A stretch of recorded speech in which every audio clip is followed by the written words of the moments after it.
संत आशाराम बापू आश्रम में सर्वपितृ अमावस्या के अवसर पर सामूहिक श्राद्ध का आयोजन किया गया। इस अवसर पर प्रदेश भर से संत आशाराम बापू के साधक भक्त सामूहिक तर्पण आयोजन में शामिल हुए और बड़े ही भाव विभोर होकर संपूर्ण वैदिक तर्पण विधि को संपन्न किया। इस मौके पर सभी ने अपने पितरों के मोक्ष एवं सद्गति के लिए दिव्य संकल्प भी किया। देख लीजिए स्क्रीन पर किस प्रकार से कर रहे हैं। इस प्रकार गोत्र बोलिए। ब्रह्म गोत्र अस्मत् पिता, जल की अंजलि भर के रखिए।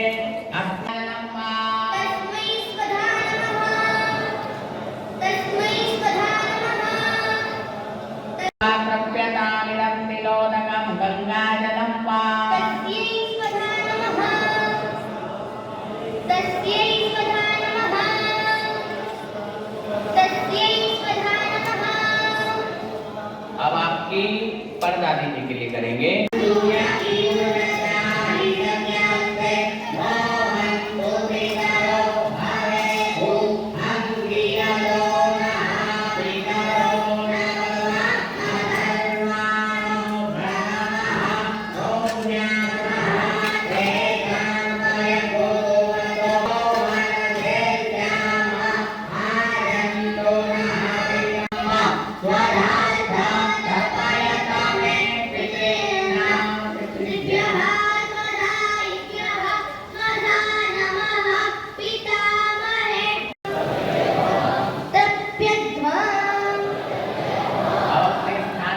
खड़े होंगे, दक्षिण दिशा की ओर ही मुख रखना।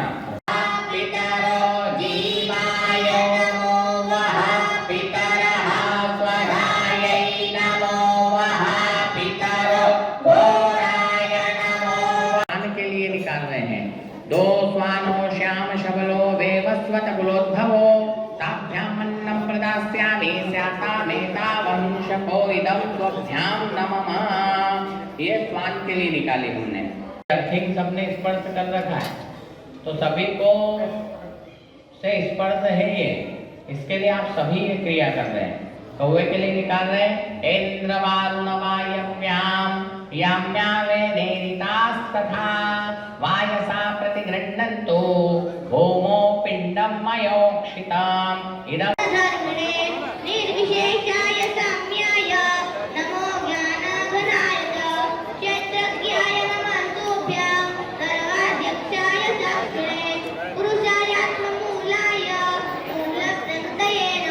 योग वेदांत सेवा समिति एवं आश्रम के प्रमुख सेवादार मुकेश भाई पटेल ने बताया, प्रदेश भर से आए श्रद्धालुओं को संपूर्ण तर्पण सामग्री आश्रम की ओर से उपलब्ध कराई गई। तर्पण के पूर्व विष्णु सहस्त्र नाम एवं भगवान नाम का जप स्मरण किया गया। उन्होंने बताया, शास्त्रों में श्राद्ध की महत्वता बताई गई है। श्रद्धा पूर्वक किया गया श्राद्ध पितरों तक अवश्य पहुँचता है, जो पितरों को आनंद, तृप्ति और शांति प्रदान करता है।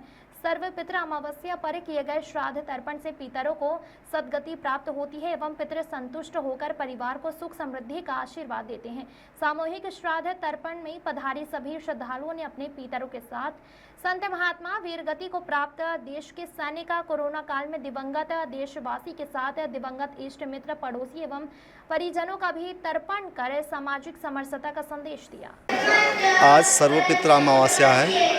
परम पूज्य संत श्री आसाराम जी आश्रम बापू जी के 450 आश्रम में सभी जगह पर ये तर्पण श्राद्ध कर्म किया जाता है और इसी तारतम्य में इंदौर आश्रम में भी हो रहा है और ये कई वर्षों से हो रहा है। ये सर्वपितृ अमावस्या का अर्थ ही है कि सर्व पितरों के लिए होता है तर्पण और श्राद्ध। जैसे कोरोना काल में गए, कई धर्मों में ऐसा है कि ये तर्पण कार्य नहीं है, लेकिन यहाँ पर वसुधैव कुटुंबकम के हिसाब से सभी के लिए तर्पण किया जाता है और देश और राष्ट्र के लिए भी किया जाता है। आज की युवा पीढ़ी के लिए और देशवासियों के संदेश है कि तर्पण कार्य सिर्फ हिंदू धर्म में है, तो तर्पण कार्य होना ही चाहिए क्योंकि अपने पितरों से अभी 16 दिन में यहाँ आते हैं और ये हिंदू धर्म का विधान है कि इसमें हर साल किया जाता है। मेरा नाम मुकेश पटेल। भगवान पूज्य संत श्री आसाराम जी महाराज, उनकी प्रेरणा से हर वर्ष आज कई वर्षों से यहाँ पर ये कार्य किया जाता है और बड़े श्रद्धा से, बड़ी भक्ति से करीब 3 घंटे तक तर्पण आदि, पिंडदान आदि कर्म यहाँ पे होता है। जो शास्त्र का जो विधान है, शास्त्र जिन कार्यों को करने का कहता है, सर्वपितृ अमावस्या पर, उसके लिए संपूर्ण व्यवस्था आश्रम की तरफ से होती है। एक निमित्त मात्र का शुल्क लेकर के, क्योंकि बिना शुल्क दिए लगता नहीं है, तो वो व्यवस्था आश्रम की तरफ से होती है। फिर भंडारा आदि कार्यक्रम होता है।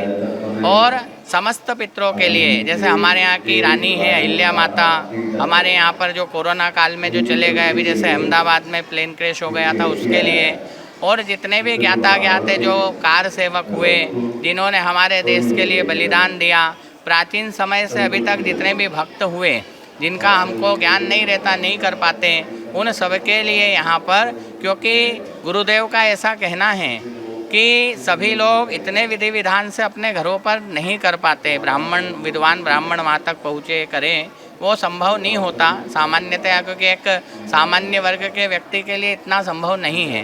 तो सद्गुरुदेव भगवान ने कहा है कि जितने भी आश्रम हैं, 450 से अधिक आश्रम है भारतवर्ष और विदेशों में, सभी जगहों पर सद्गुरुदेव भगवान पूज्य संत श्री आसाराम जी महाराज की दिव्य प्रेरणा से सभी जगह विद्वान ब्राह्मणों से के द्वारा इसी प्रकार से आयोजन होते हैं और हजारों की संख्या में भक्तगण लाभ लेते हैं।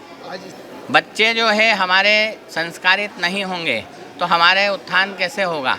आज नहीं तो कल हम लोग भी कहीं ना कहीं जो सुन रहे हैं या जो कह रहे हैं, वो सब भी किसी रूप में दिव्य पितृ बनेंगे, तो वो जो बच्चे हैं उनको संस्कार कैसे मिलेंगे? तो उसके लिए यहाँ पर सभी गुरुकुलों के जो बच्चे हैं और भी अन्य विद्यार्थी हैं, उन्होंने भी इसका लाभ लिया। उनको इसका दो कारण है, एक तो उनके पितरों को भी तृप्ति मिले, साथ ही साथ उनको संस्कार मिले कि वो जो है किस प्रकार से हमारे सनातन धर्म में हम उनको तो मानते हैं जिनको हम जानते हैं, लेकिन हम उनके लिए भी करते हैं जिनको हम नहीं जानते, क्योंकि हमारे यहाँ पर हमारा जो मुख्य भाव है भारतवर्ष का सनातन धर्म का, वसुधैव कुटुंबकम, हम वसुधैव कुटुंबकम की भावना से, विश्व के कल्याण की भावना से संपूर्ण विश्व में सभी ब्रह्म पर्यंतम जितने भी हुए सभी के निमित्त हम करते हैं। आपका परिचय? मैं पंडित विशाल शर्मा, यहीं पर पूज्य संत श्री आसाराम जी आश्रम में जितने भी पूजन पाठ आदि हवन आदि कर्म होते हैं सभी हम